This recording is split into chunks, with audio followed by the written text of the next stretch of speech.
Welcome to Keep It Humane, the podcast, where we dive deep into topics surrounding kindness, compassion, and creating a more humane world, whether it's in our communities, in the workplace, or in the world of animal control and shelters. With our hosts, Ashley Bishop. And Ashley Bishop. and I'm Daniel Ettinger. This show is sponsored by Tomahawk Live Trap. Check them out, livetrap.com. Well, it is the first time in a while that it's just me and OG Bishop, aka Wisconsin Bishop. Everyone, Texas Bishop this week is she's in a candy factory making saltwater taffy. So just please bear with us while She better share, is all I gotta say. she better. I need some cavities. Yeah, I have an unpopular take, and No. I've been meaning to bring it up, and I don't mean this. If you own one of these pets, one of these dogs, I do not mean it to be disrespectful. I really don't. Are I you really gonna talk about corgis? no. I love those dogs. Oh. I used to have a corgi. Shout out Tucker, rest in peace. Um, Doodles. I do Hmm. not like doodles. Okay, I don't like golden doodles. I don't like Bernedoodles. I don't The, like the uh, guy that created the Labradoodles. doodle, I don't like them. the guy who created doodles doesn't like doodles.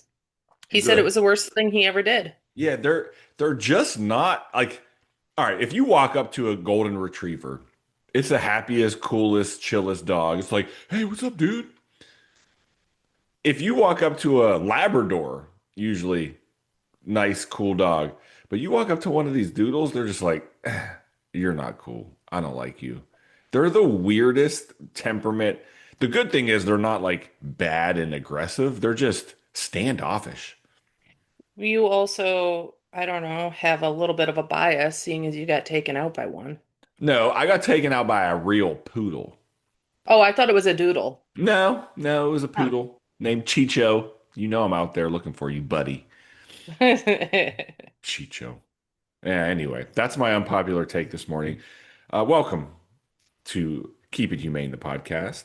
Keep It Humane, the podcast are happily sponsored by Tomahawk Live Trap, who's celebrating their 100th year in business.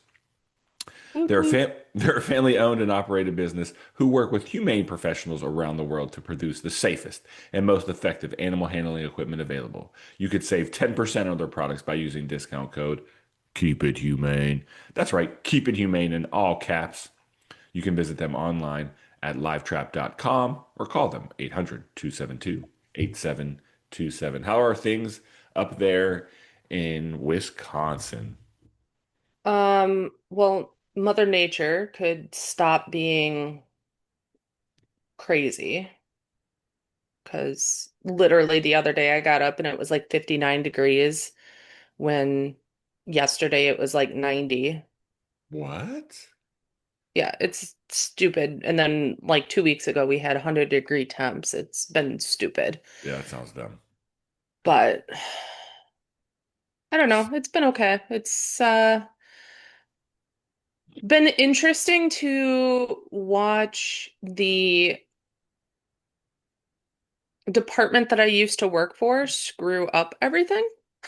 Are you surprised though? I mean, they literally just No, no, I'm not. But like they're literally now dropping because I work at the shelter that they contract with, Mhm. and they straight up show up with animals and bite quarantines, but leave absolutely no paperwork. Oh gosh. And so no intake paperwork, no quarantine paperwork, no nothing. Like we have no knowledge about why these animals are there, Mm. where they came from or anything. And this is like happening regularly. Well, uh, It's ridiculous. but that's what they signed up for, and those who follow the show and have seen some of the previous episodes about your journey through that, it shouldn't be a surprise. Hopefully, they get their stuff together. I don't know if they ever will, but hopefully they do. Yeah. I doubt that they will, honestly, but Talk yeah. to And talk to our listeners really quick about the new addition to your family because they don't know. And you brought up corgis in the beginning. You have a new dog. I do. We adopted a corgi. that I initially I was like, oh, maybe she's, they've got the new hybrid of Husky Corgi or Shiba Inu Corgi so that they look like Husky puppies forever. Mm, And because her hair's so long and she's got heterochromia, mm. I was like, oh, maybe. But then the more I did research, I was like, oh, no, this actually could just be a purebred corgi that we got from the shelter. She came in as a stray. It's wild. Um, but I think she has orange cat syndrome Orange and has a cat. single brain cell. Oh, she's one of those. Oh my God.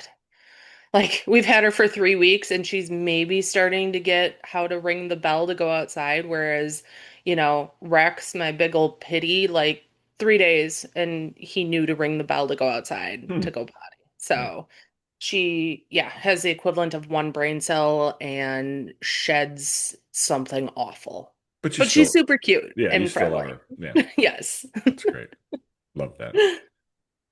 Well, let's jump in. Let's introduce our guest. I'm really excited to have him on the show. We've known each other for several years now. I'm trying to think back to when I first met you, Adam.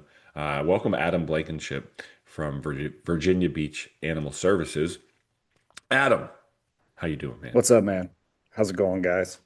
It's good, man. Yeah, I It's think we yeah. first met in 2021. Okay. You came to Virginia to teach a class at our annual VACA conference. Yes, yeah. But I feel like I knew you before that, no? Yeah, I mean, we would have some conversations on Yeah. the Facebook pages and Yes. Yeah, talk yeah. about stuff and strategize and Yeah. That sounds about right. And then that was a cool little conference, man. yeah, we've got one coming up every year. It's going to be in October, so hopefully it'll reinvigorate some ACOs that attend. Nice. Well, let's Yeah. just jump into your background, man. Like talk about who you are, kind of what's your role now, etc. Yeah. Yeah, so I was last on this podcast in 2022 with both of you, which was really cool. I was excited. At that time, I was just an officer on the road. Just an So, officer. uh, jack of all trades, master of none, right? So, but since then, we've had some transitions within our department, and we've a new supervisor role had opened up. So in 2023 into 2024, I was promoted to animal enforcement supervisor. Nice. I'm currently overseeing the night shift crew. Okay. When I say night shift, my schedule's 12 to 10:30. Okay. Um, so we're not like working into the wee hours, but yeah. And When so go ahead. I was just gonna say when the animals are maybe awake Right, is all. right, right. That's I'll So be honest though, night shift is the funnest shift, in my opinion. When I used to work the field, day shift is good because you get off early, but night shift is where all the action is. Let's be honest. yeah, crazy things happen. People see wild animals when the sun goes down for some reason. We the last couple of days we've had a tegu sighting, but Oh. it kept going into the sewer, so we weren't sure Oh. if it was true or not. Hmm. But it has since been returned home. Yeah, Okay. I've had to catch one of them. Yeah. Yeah, so with Virginia Beach Animal Services, Animal Enforcement, we have I think you were amazed at this last time because you were in Colorado. You said you had 800,000 as a population, Yeah. whereas we're at 500,000. We have we're slotted for 17 officers. Uh, Hmm. we have three supervisors, like I said, but we do operate 7:30 to 10:30 at night. So 7:30 in the morning to 7:30 or to 10:30 at night, and that's 7 days a week, 365. So we stay pretty busy. And I would imagine your population, because it's a destination, right? You're not just what's the word? Residents. It's people coming every day to Virginia Beach, so it probably increases population quite a bit. Yeah, in the summertime, our population increases for sure, and then we are on the coast. This is a military town, Mm. so there's always that influx of people coming in and out. Do you The, think that that makes your job harder because people are constantly mhm. coming and going? So harder to follow Um, up on things, maybe? sure. So the summertime, we always try to prepare our officers for the dog bites, and Mhm. it's going to be people who are from out of town and trying to track that person down because we have the ocean front, so we have a huge boardwalk. It's 42 blocks that people are just Wow. walking their dogs, and everybody thinks that they can reach out and just pet a dog and then the bite occurs. Hmm. Well, if that person doesn't stick around or we just don't get enough information, it's hard to submit that paperwork. Maybe we just have the victim's information, so we can't really set a quarantine in place. Hmm. Hmm. So yeah, we try to prepare our officers for that summertime influx of bites. We are a dog-friendly beach. It's just in season. We actually do not allow any dogs on the beach at the ocean front. So Okay. to let you guys kind of picture it from First Street to 42nd Street, no dogs are allowed on the beach from Memorial Day to Labor Day. And Okay. that's just because of the influx of people. And do you find that hard to enforce? Like, do people come from their, for vacations and they're like, oh, hey, we're bringing our Yes, because pet. yes, it makes it hard to enforce because the beach is so big and someone will call and say there's a dog on the beach. Hmm. Well, the time it takes for me to get somewhere close enough to park, we got these big animal control trucks to park, walk to wherever they are, and then scan through thousands of people to see if I see a dog, and then walk the sand to go talk to them, and then to be the essential party police to say, hey, I know you came here with your family and your dog. I'm sorry, but your dog can't be on the beach. You have to take it back to the hotel. It's not an easy thing to explain to someone. Yeah.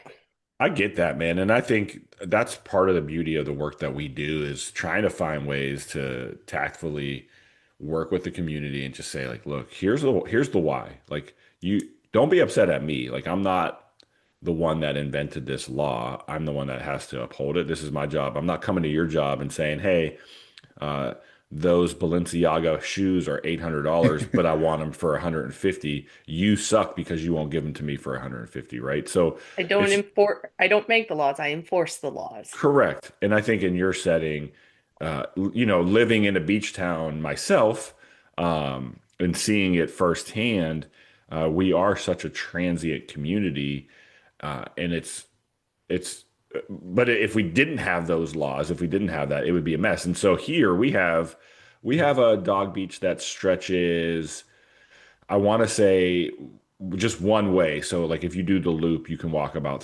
2.5, 3 miles, which is great. It's a huge dog beach area, and it's 365. Like you can go every day of the year. It's designated for that. But we also share that with surfers. We share it with families, and so I never want to ruin that. I don't want people to ruin that.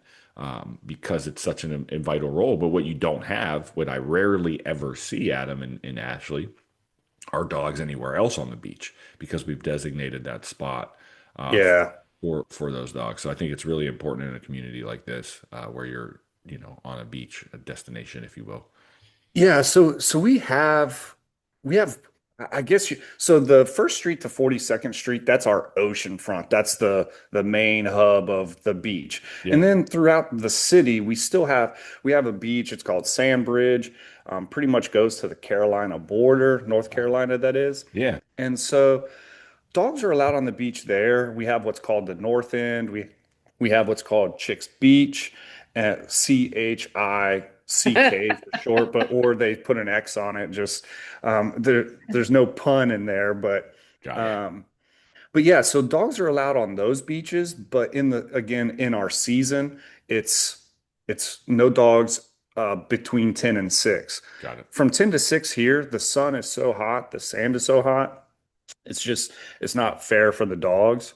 So after 6 p.m., you can go on the beach and enjoy it. It's going to be cooler. The sand will be cool. But then after season, it's a free for all. Dogs can be on the beach all they want. There's no leash law. So dogs can just have as much fun as they want. That's awesome, man. Yeah. Nice. Let's jump into a little bit more. So you talked about, having 17 ACOs, um, be fully operational from early morning to night. And I just want to talk about your community outreach piece, the safety net that you talk about, the managed intake approach. Like, how's that going in a community as big as Virginia Beach? I mean, we talk about the 500 permanent residents, but also the transient community that comes in with the seasons. Yeah. So I did want to say that I've been enjoying this 2025 podcast season that you guys have had. You've had some really great guests on, and you guys have really been hitting the access to care, this community approach. I think we all can agree that the times are changing on you've been striving for this, Daniel, to change the dog catcher mentality. There's more to it than just scoop and go. Yeah. And Mhm. I've been on that train with you. I'm a firm believer in that, and Ashley, I know you're a believer in that. And so with us having so many transient people, the Navy, there's got to be resources for this group of people or this community to where the total burden isn't on the shelter because we just can't support that. And we need to have those resources available. So as of last year, we had created this safety net position. It was enforcement based because they're the boots on the ground. And so we had one specific officer who they weren't in uniform. They did have like a polo on, so they still represented the animal enforcement side of the house, but they were just seeing what the person needed. They would go out into the field, see what was happening, talk to the owner, work through some things, and then guide them to where they needed to go. And that person would collaborate with our shelter side of the house. If it was going to be a surrender, they would schedule that surrender. Um, the officer that we had in it at the time, we had a gentleman that he was ready to get rid of his dog. It was a little bitey Maltese thing, Mm. but he was ready to get rid of it. He said, I can't handle this dog anymore. And he was like, well, this is a Maltese. Yeah. She went out there and determined that the dog was matted. And that's why the dog's trying to bite. It's frustrated. It's uncomfortable. And so she spent maybe an hour of just she had the skill set to clip some of the mats, get Hmm. them cared for, and then she still scheduled the surrender because he was like, I still want to go through with it. So she scheduled it, but you know what didn't happen? He didn't The surrender. no, because the dog went back to being the happy family dog that it was, Nice. and they saw the change. And so that was that safety net team approach. Mhm. We don't because of staffing shortages, which everybody's feeling. We don't have that position filled, and it's not like an actual you can't apply for it. It's just internal. Hey, if you want to change your mindset, you need a break from the grind of enforcement, Hmm. then it was available. But it's really just trying to change the culture within our unit. So we're just trying to make it a way of life, make it a mindset. I think that is huge in every community, though. The the hardest part, though, I think, is having the people recognize what it is that they need for help. So whenever we do a surrender, we have a questionnaire that we go through over the phone with people, and um, at the end, it's always, is there anything we can do to help you keep your pet? And I don't know if it's that people are just maybe bringing animals in with legitimate, they've got too many animals or they're moving or it's always that. But I feel like nobody ever says, well, yeah, if you could help me with XYZ, you know. Um, so I wish people would put a little bit more thought into that before they decided to surrender. Yeah, and that's where we had that managed intake approach. And I think every shelter, no matter where you're at in this country, no matter your size, you're trying to manage the intakes. And so we had 30 slots a week for non-emergent surrenders. And that's where our shelter staff would try to talk with you, schedule it out, and have you bring your dog in or your animal in when that time was needed. So that was something that we were doing. Our officers were going out into the field when someone would call. We did have a policy change where officers were no longer doing surrenders in the field unless there was a legitimate safety concern. Sure. Yeah. Yeah. And so, again, that's hard for officers to get on board with, but it's got to come from leadership to be on board with that as well. To Yeah. say, hey, we're not saying you can't bring the dog in. We're not saying the shelter doesn't want the animal. It's just let us get a little bit of breathing room so that because tonight might be the night that I have someone goes to jail and this dog doesn't have a place to stay. So we need that kennel for that, or Yeah. someone loses their house in a house fire and we need to like provide care for those animals. We're not saying that that person doesn't need help, but if you're moving in a month, do you need to surrender it today? Hmm. And so managing that was needed. But for us in Virginia Beach, we try to be on the forefront of current practices, and that has been met with some outside pushback, unfortunately. And so that it's forced command to put a halt on that. So pretty much, we don't do owner surrenders in the field still, but if you show up to our doors, it's one of those things where we may, we essentially can't say no. And it's not that we were ever saying no, it's just we're reevaluating those things. Where, whereas like there's a difference with managed intake in the way that you're speaking about it, and then the perception in animal welfare, period, where it's there. What I did not hear you say, and what I don't think you would say is there's a stray roam, you're just not going to go to it. Because that is happening in some Nah, nah.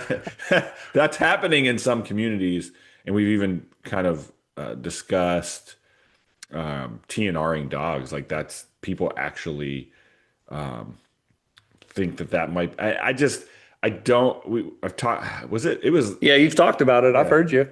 Even last week's episode, we have a great group, Animal Alliance, that they're doing some great work outside of the country where there are street dogs. We don't have the infrastructure in our major cities to be able to have street dogs. It's just not something we No, can do.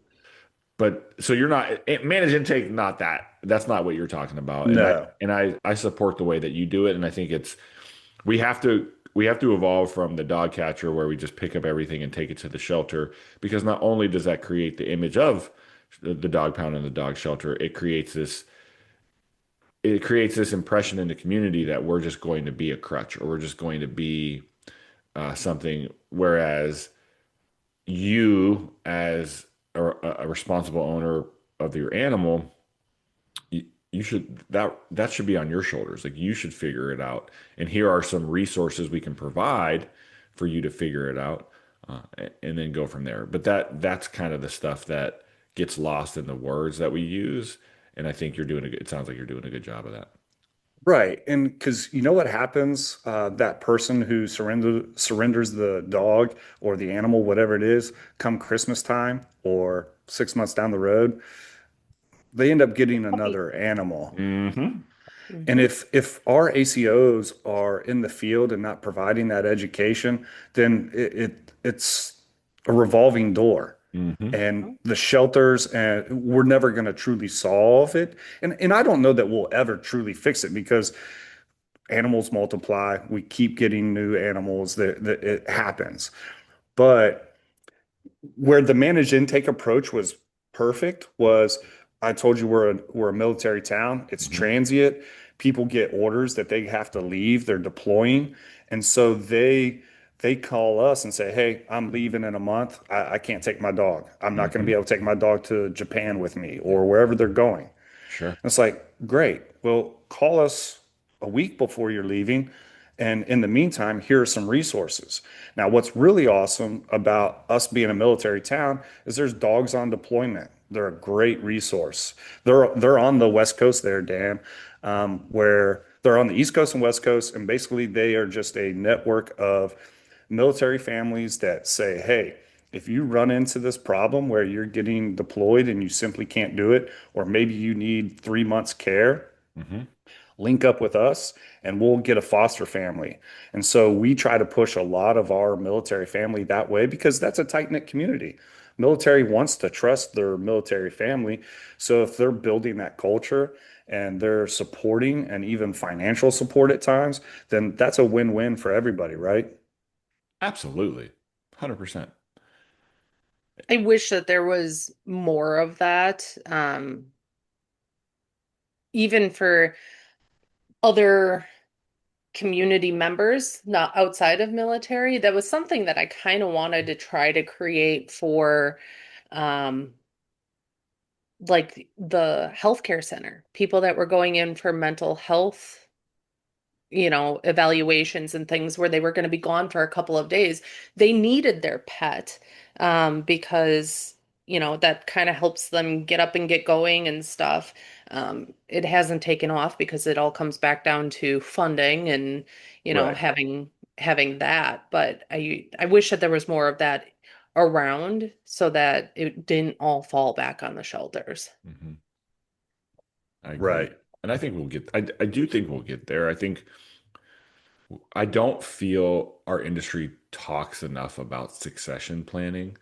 And some of our listeners might be like, well, but it's true. We talk about current. And what I mean by that is it goes back to the focus on spaying and neutering.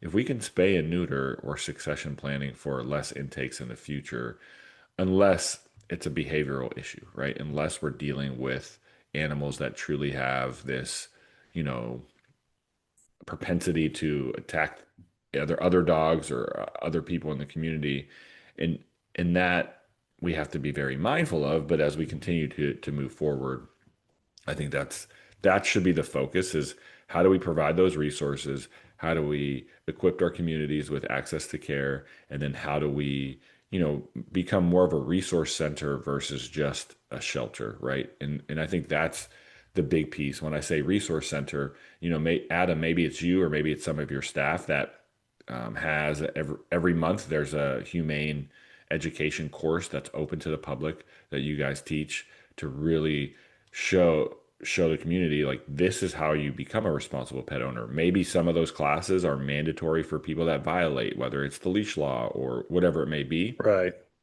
And I think that kind of jumps us into the next kind of topics is that community collaboration, and the things that you're already doing. Yeah, I agree. I think with everything that you just said, the way that I think I view it and the way that we try to promote it here is the right dogs, the right animals going out, and the ones that need to come in, the right animals coming in. The true dangers to the community, the ones that should not be out because there's a legitimate concern for safety. And so, if we're putting the right dogs out into the community as well, then we are hopefully creating that Hmm. safe Mhm. city. And so it takes everybody. We're in Virginia Beach. We call ourselves the Tidewater community, Hampton Roads. So we have Norfolk, we have Suffolk, we have Newport News, Portsmouth, Hampton. And so we are a large area of just military town, huge community. And so we have to be able to have those relationships with them. You have to have relationships with rescue groups.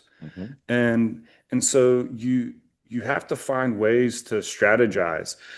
Um, yes, Virginia Beach, if you looked at Hampton Roads and those facilities and those municipalities with the shelters and their enforcement group, we are we are the largest and we have the most resources, but it doesn't mean that we do things the best.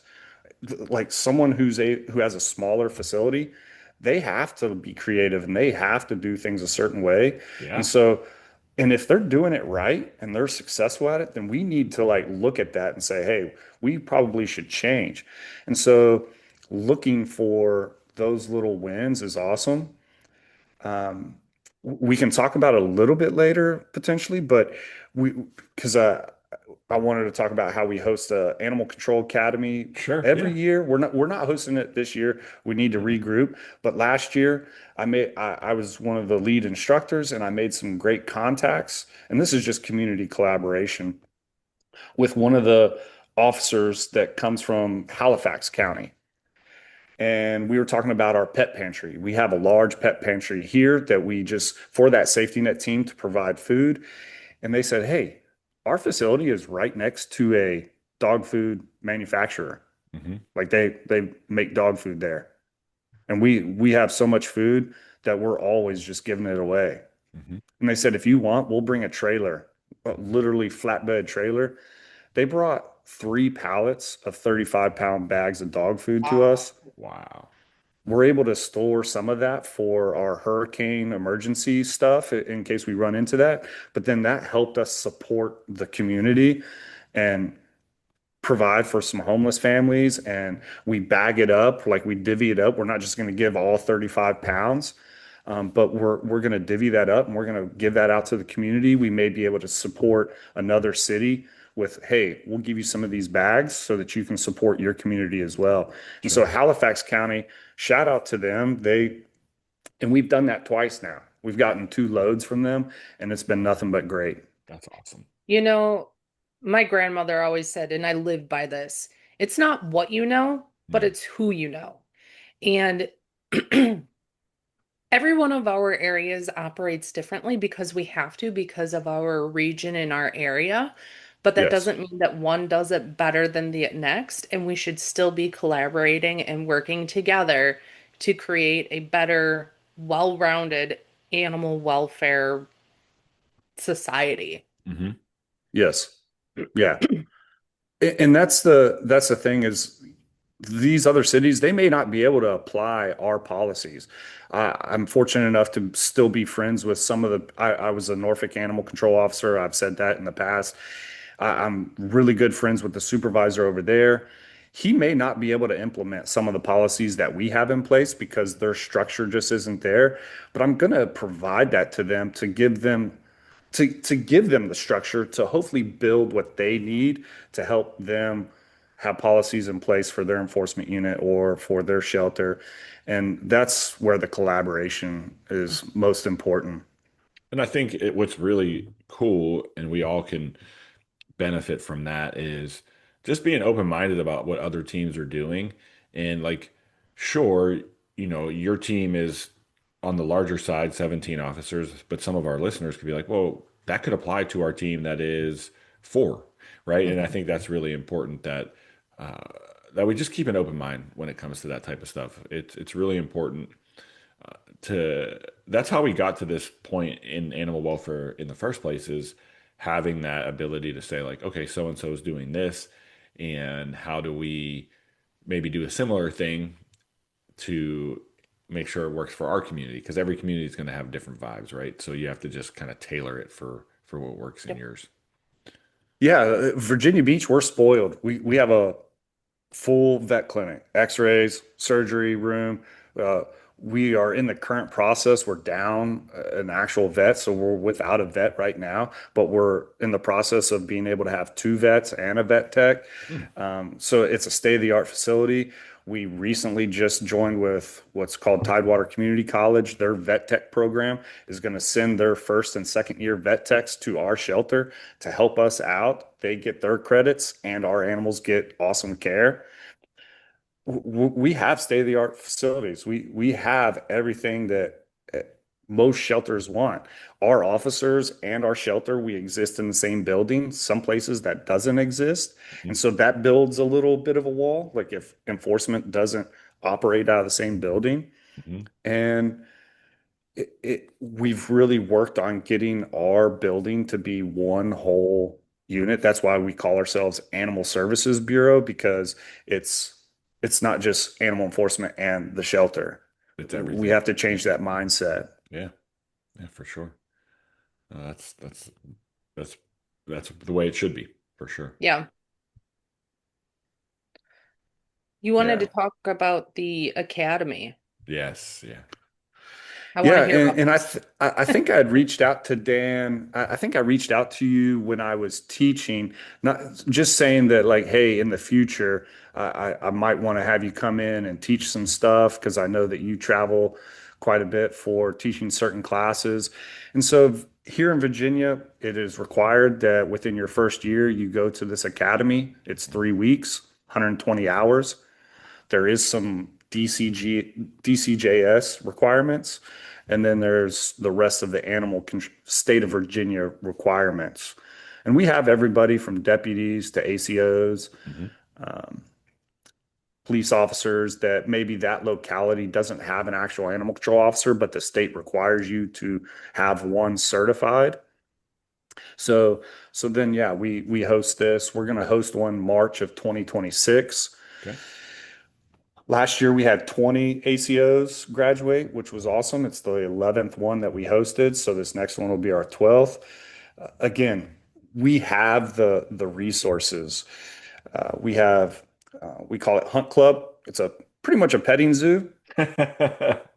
But I went and talked to them, said, "Hey, I'm hosting this academy. I need to get my officers hands on with cows because we have cows here. We've got it all. Emus, chickens, goats. The dog stuff and the cat stuff is pretty self-explanatory, but I need to get hands-on with these animals that some of these other officers are going to experience in their jurisdictions." And they were like, "Oh, we would love this." Didn't charge us. Nice. Went there and spent the whole day. They got to learn how to leash up alpacas. Uh, but having that ability instead of just sitting in a classroom all day, every day for 3 weeks, death by PowerPoint, listening to me, it's not as fun as it sounds. But but that class is we're getting a new generation of ACOs. We all know this, and there's a different way of handling it. Um, I'm not saying that ACOs aren't wanting to get out there and be enforcers. Hmm. But uh, I'm going to say it. They're not wanting to be in that enforcement role. They are wanting to provide the education. They want to help someone who's struggling, and so that's where in that academy we really just try to teach that compassion, teach that community collaboration. Talk about, is the juice worth the squeeze? Is someone being non-compliant or are they defiant? If someone's being defiant, we need to hold them accountable. Sure. But if they're non-compliant, is it financial? Is it education? And so that's where I took that academy, that 3 weeks, is really trying to push that mindset that we're developing our officers to be able to provide those resources. Like you said, Ashley, it's about who you know, because maybe I'm not going to be able to fix it right there in the moment on the street with you, but here's a great resource that is going to get you where you need to go. And so building that team unity and building those officers, preparing them for the leadership roles that they may come into, that's where I really strived in that, strive my focus or push my focus for that academy. I love the fact that you're talking about hands-on because the number, so in Wisconsin, it's a 1 week, 40-hour class. Um, Now we technically went out to a farm, but it was like for half a day, and I think we saw a horse, and I think that was it. Um, So to have that hands-on, and because with animals in general, you can't you can't even get a good idea of an animal's body weight without getting your hands on them. Absolutely. Right. Um, so having that experience, especially for, I mean, I feel like we're still, we talked about how years ago people were like, oh, yeah, I work for the city, and oh, you want me to go catch dogs? Sure, I'll go do this, having no experience. And I feel like we still get a lot of people that the younger generation, it's, oh, I'm gonna go play with puppies and kitties and still have not as much experience as some of us.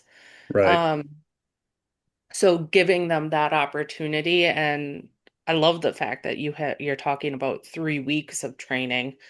Because I literally Yeah. went into my role with, I mean, I had a lot of animal welfare under my belt previously because I worked at the shelter and I was a vet tech. Um, but on the law enforcement aspect, I literally got handed over to an officer and they're like, here, train her. And he's like, Yeah. on what? Like, what do I do with her? Because she's not an officer. So, Yeah, I mean, animal control it's not like a police academy. This is get in the truck, swim with the sharks. We're going to learn as you go. Hopefully yep. hopefully the person who's training you um, Has a isn't clue? the, exactly, there's that. Hopefully they're not the, do as I say, not as I do type Mm, of, yeah. because that can put us in a pickle. But um, yeah, I think the 3 weeks is great. We have multiple people from, and that's the thing is we try to have, excuse me, other agencies come and teach. So maybe we're talking about search warrants. We'll have deputies come. Maybe we're talking about health department related stuff. So we actually have the state vets come in and teach. We will have constitutional law. So we'll have our city attorney come and teach. Because I can teach you constitutional law.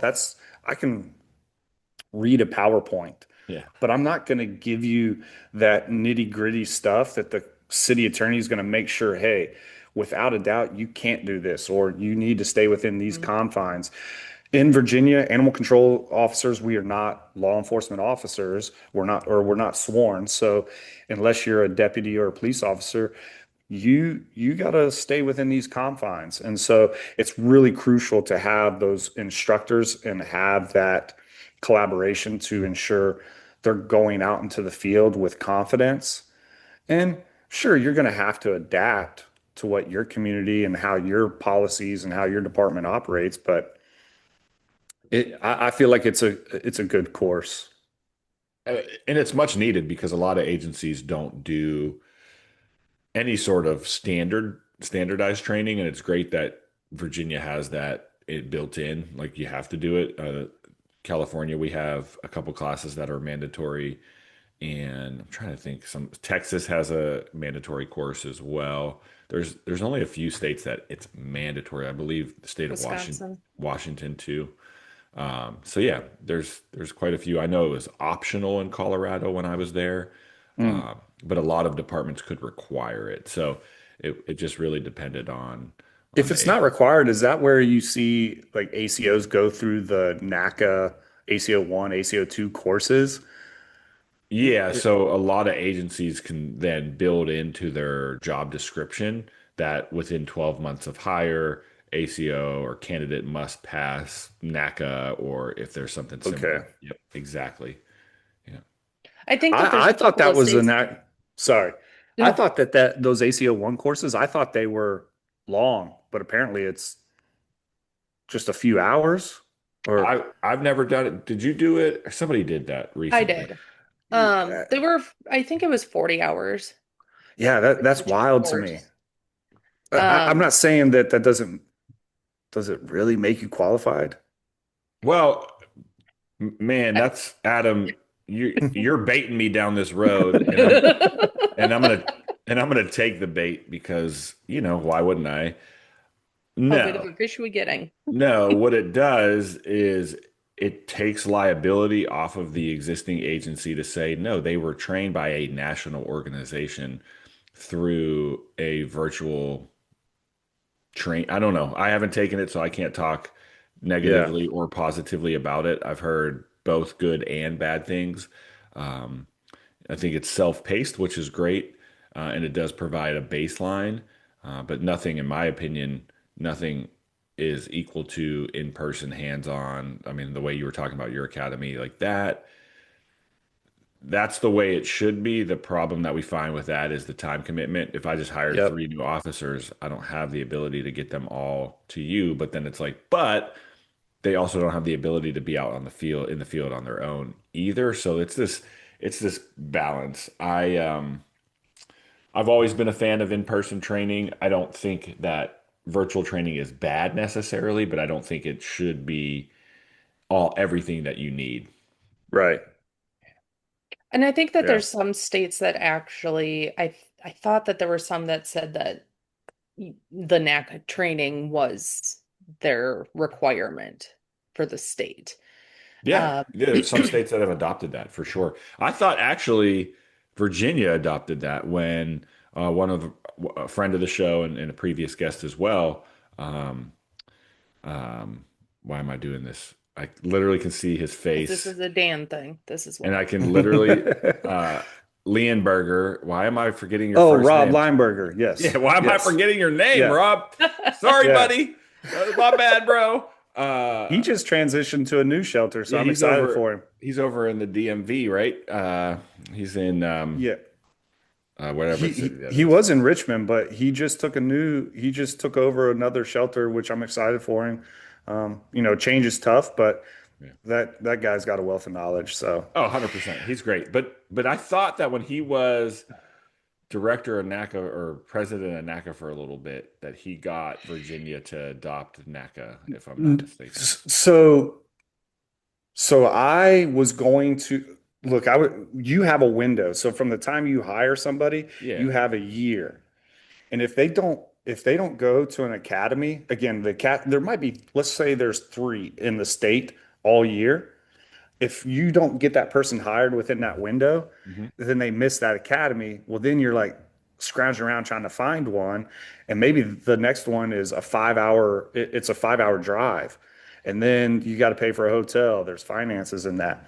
So that was where I was talking with our state vet, who VDAX is what it's called, that oversees animal control. Hey, if I send an officer through the NACA ACO course, is that equivalent? And they said no. They have to go Oh, through the 3 week course. okay. Now, they can take it as like see, now you got me losing words. As You know It's, that. supplemental it's, or it, continuing education? y- yeah, that's all it is. Yeah. And I will say this, having gone through it, I think that it gives a decent baseline. I Yeah, think I, that I believe that. it for somebody, especially for some of those areas that don't have any kind of a requirement, it would absolutely be beneficial. Um, but yeah, that hands-on or even even having the ability to ask questions to your instructors Hmm. um, Yeah. is huge so that you can learn a little bit more about what's unique to you. Hmm. Um, I actually, this reminds me, because NACA recently added, I think it was 5 more hours to their NACA 2 Mm. course, um, which I signed up for to take, and I haven't done it yet.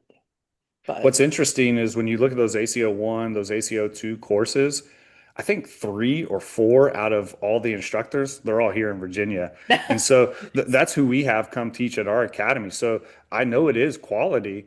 It's just you're scrunching it into 40 yeah, hours, and yeah, that's there tough. there's definitely a loss there. And again, not having to be able to personalize it, to be able to ask those questions of, hey, I had this situation, how would you handle it?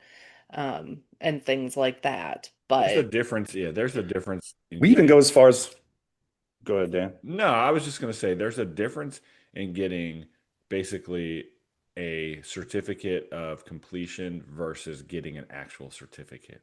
right? They're two Yeah. different things because I can pull up the NACA or any, I don't want to just harp on them, but any like sort of training that's online, whether whatever it is, and I can push play, and then I can go into the bathroom or go in my kitchen and come back Right. and answer 6 questions based on common sense and pass. That doesn't mean I paid attention in class.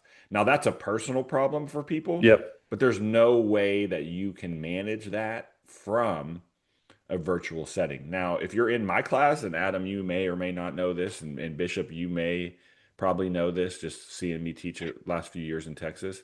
If you're on your phone, I might walk over and tap you on your shoulder and just say everything cool. Like I'm gonna make sure that you're paying attention. Now, if you're just on it for a second, that's fine. But like if you're definitely not paying attention, I may ask you to leave the class. Like because it takes away from other people in that moment as well. And so I just think virtual training is definitely necessary and a good part for certain things. I just don't think it's everything. You know how you correct that though is the person who's taking that virtual class and they're not listening, and then us as leaders in leadership roles Mm. when they're out in the field and you know what that PowerPoint was about, Mhm. and then you know how it's driving some community changes or some outreach, and that officer isn't doing it, and you're like, hey, we just had this training. I don't think you really absorbed what that training was about. And so that's where then as a leader, I have to have that communication with the officer to say, there's a reason why we're pushing some of these trainings. Like it is hard to do it in person, but we feel these fill the void where we can't send you to the training. Hmm. Absolutely. 100%. I feel like again, I said it once already. This 2025 season of podcasts has been awesome. I Thank you. really like where it's going. I feel like me coming on, this isn't about me.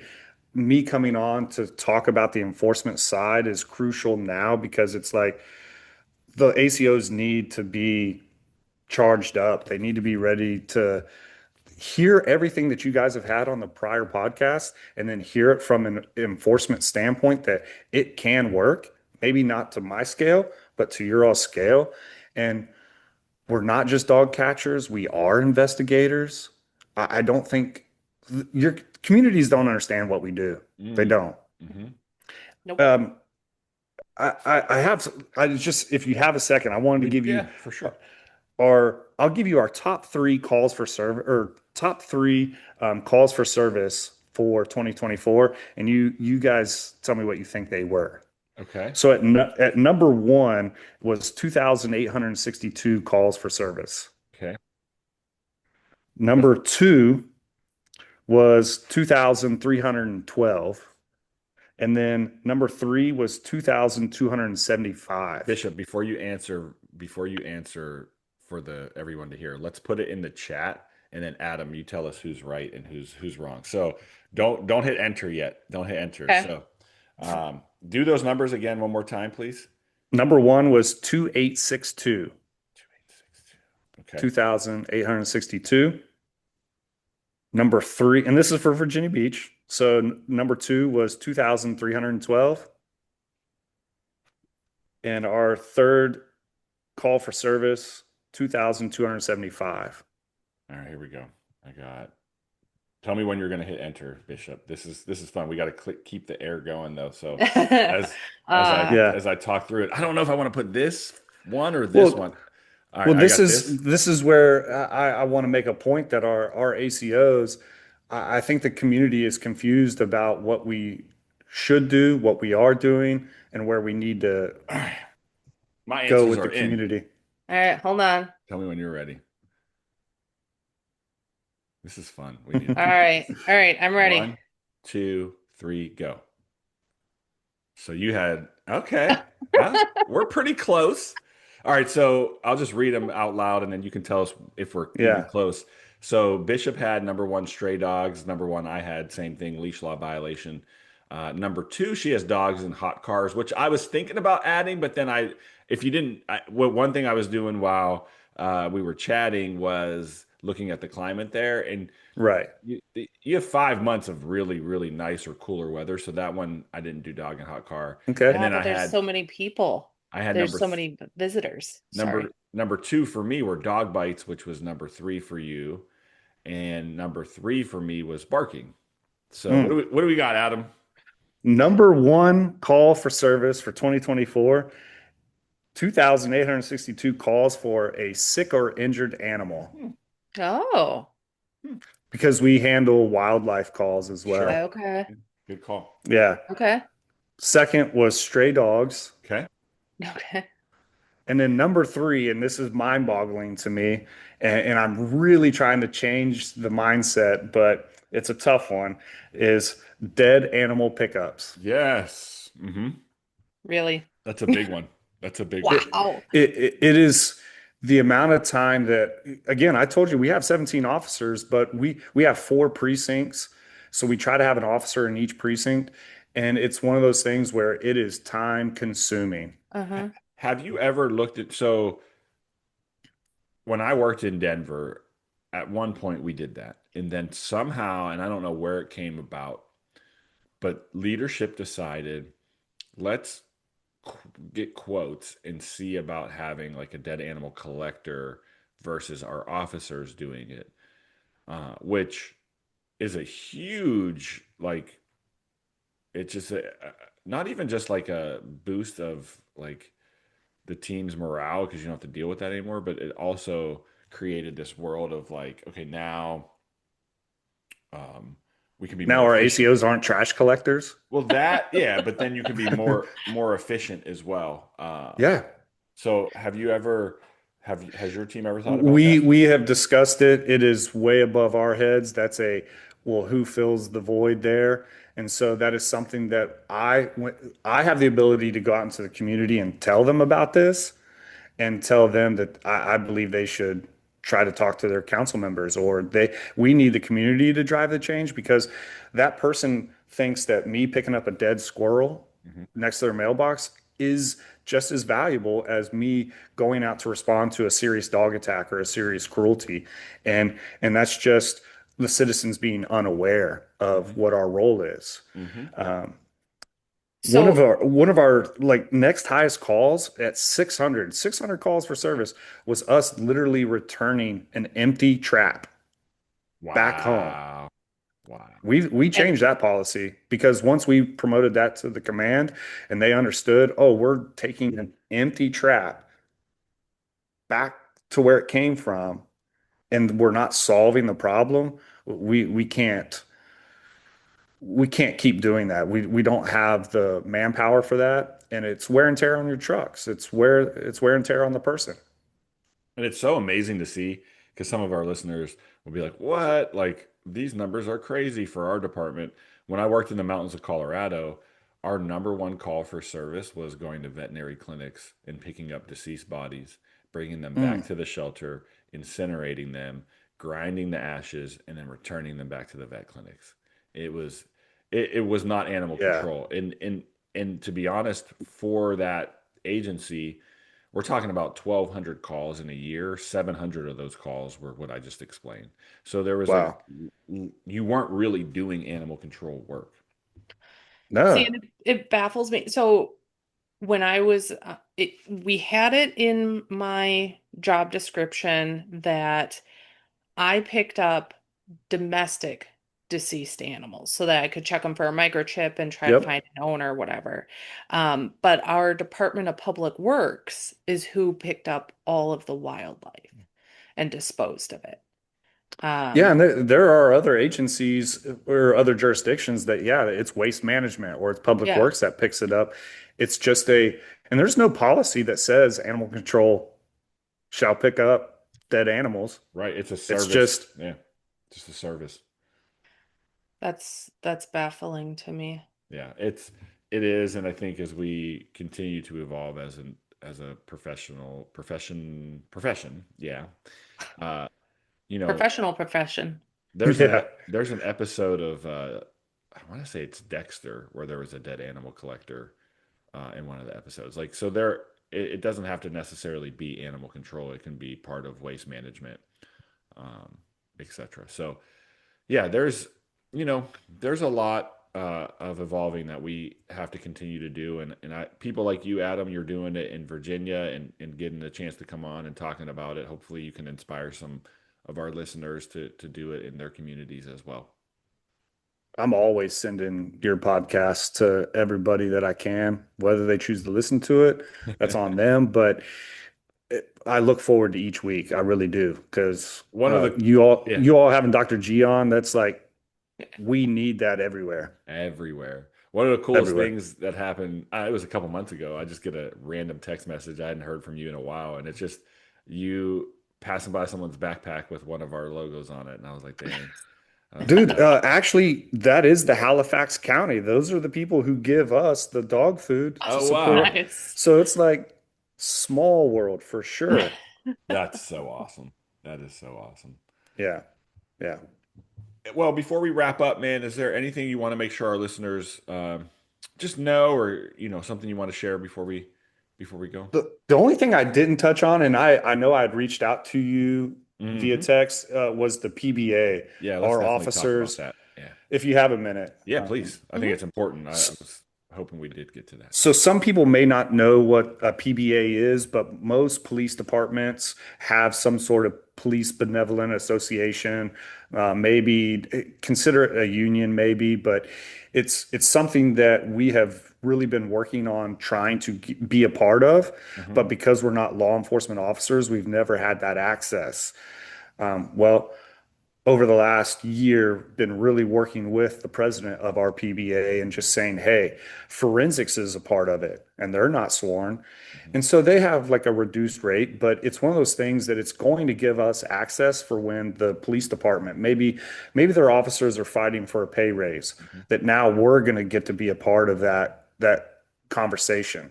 Or if we're facing some scrutiny on maybe we do away with animal control. There Yeah. are places that have tried that. You, Yeah. you guys There's have seen places that it that hasn't. succeeded. Right. Hmm. And so that's just going to give us some talking points. Um, Other things like if an officer was injured in the line of duty, we hope that an ACO never has to face that. Hmm. We know it is a real thing though, because of the work we do. There's going to be that support as well from the PBA as far as not paying for all your hospital bills, but there's going to be some help there. Or say you're an ACO that does carry a firearm, which we do, Hmm. and maybe there was an incident that occurred, they're going to provide a lawyer for you as well. That's awesome, man. Yeah. How do people like in Virginia, if you're listening, how do they sign up for that? Well, so it's per department. Okay. It's not, yeah, it's based on the department and if they're going to allow it. And again, that's been something that's been in the works for Virginia Beach. And so they had to go through their legal department to see if they're going to be willing to carry us, because there is like it's a $15 a month fee. Hmm. But that's what supports those things. So if you're in Virginia Beach and you're an ACO, you're going to have access to be a member if you choose to. You don't have to be. Got it. Are It, you, if it, somebody wants information on how to reach out to, their law enforcement agency to get something like this started, can they contact you or you yes, put for them in touch sure. with somebody to help facilitate those conversations? Yes, yes, I can definitely Awesome. do that. Yeah, Um, yeah, go, that'd be super helpful. Just reach out to, I can't use words. Send us an email at podcast at keepithumane.com and then we can forward it over to you. hmm. You said March is of 2026 is the next academy? Yes, so if there's any Virginia listeners, and we welcome all shelter staff, police. If you're in the state of Virginia, March 2026, we will host our academy. And like you had said, Dan, you're earning your certificate with us. We even take you down to our police training facility, where we go through defensive tactics. So we do a day of not, it is hands-on, but it's going to be based on what equipment you have. Do you have a baton? Nice. Do you have a taser? So we're going to go through that and we'll run through scenarios. We have like a simulated town down there That's that awesome. you Yeah. you knock on the door and I'm going to get a rowdy police officer who's going to Yes. challenge, some role playing and really get after it. That's great. Well, I do that at Fort Leonard Wood in Missouri at the U.S. Military Police School, and every quarter that I go there, I get a chance to do these mock crime scenes, and it just becomes so fun. We're actually teaser alert. We're going to be doing a mock scene at TACA 2020. What year is this? 2025. So in Wow. Abilene, the Texas Animal Control Association, we have a really cool hoarding scene that a lot of people are going to have to deal with. So That's awesome. yeah, Nice. yeah, yeah. So No, I think everybody's on the right path. We just got to keep moving. Enforcement and shelter, they have to yeah, work together. for sure. And if you don't have that team collaboration, you guys are going to work against each other and it makes life tough. And so we're all in it for the same reason, right? The Yeah, animals. 100%. So Right on, Adam. you Well, you this said 100% a couple times. My buddy, he always goes, it's 100p now. That's the new. You don't say the percent. So us old heads, Dan, they say 100p now. all right. Well, I'm gonna just start saying 100p. That that sounds like Yeah. it sounds like my pH level in my urine is really spiked. I got, Right. I don't know. That's a little worrisome, but no, that's cool, man. Well, Adam, it's been great having you on. I think you have Yes. Thank you. some great stuff and can contribute to our community of animal welfare professionals. And I'm looking forward. I really am. I'm looking forward to seeing kind of reflecting on this journey in the next 5 years, 10 years, 20 years, and seeing how we've kind of Yeah. continued to help this thing grow, man. That's really important. Yeah. We'll cross paths sooner than later. I know it. Yeah, man, please keep in touch, and you're always welcome back as All well. right. And we love having repeat guests. So thank you for doing that, and Absolutely. thanks for making the time. Thank you, Ashley. All right, Hey, Ashley. Yeah. I wanted to throw something out there about the training coming up in September. Okay. Spoiler. Yeah, Uh, right. what's That that? we Surprise, Dan. sent you. I sent you the text message. Um, Anyway, uh, anybody that's interested, especially down in the South, there is a training coming up September 9th through the 12th in Huntsville, Alabama. oh, Saka, SACA is having a disaster or do they call it planning. Saka? No, it's SACA. If you talk to Dustin, it's SACA. Well, if you talk to Dustin, it's Saka. Yeah. Yeah. Dustin Dutton. Shout out Dustin. Yes, thank you. Sorry, It's that's in. also not carrion, or no, it's yeah, it's not carrion, it's carn. You're talking about a town, I guess. No, like dead animals, carrion. It's Oh, yarn.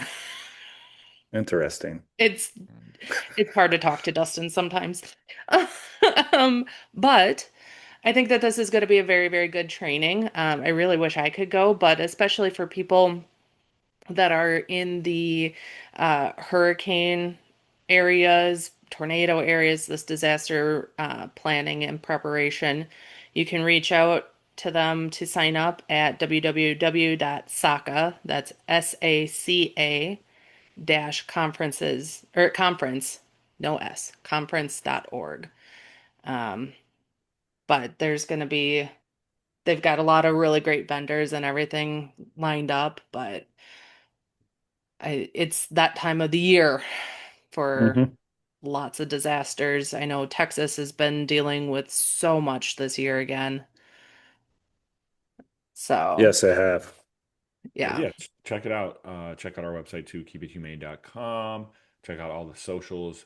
And as we like to say on the show, thanks for listening and help people. help animals. Keep it humane. Give it to me.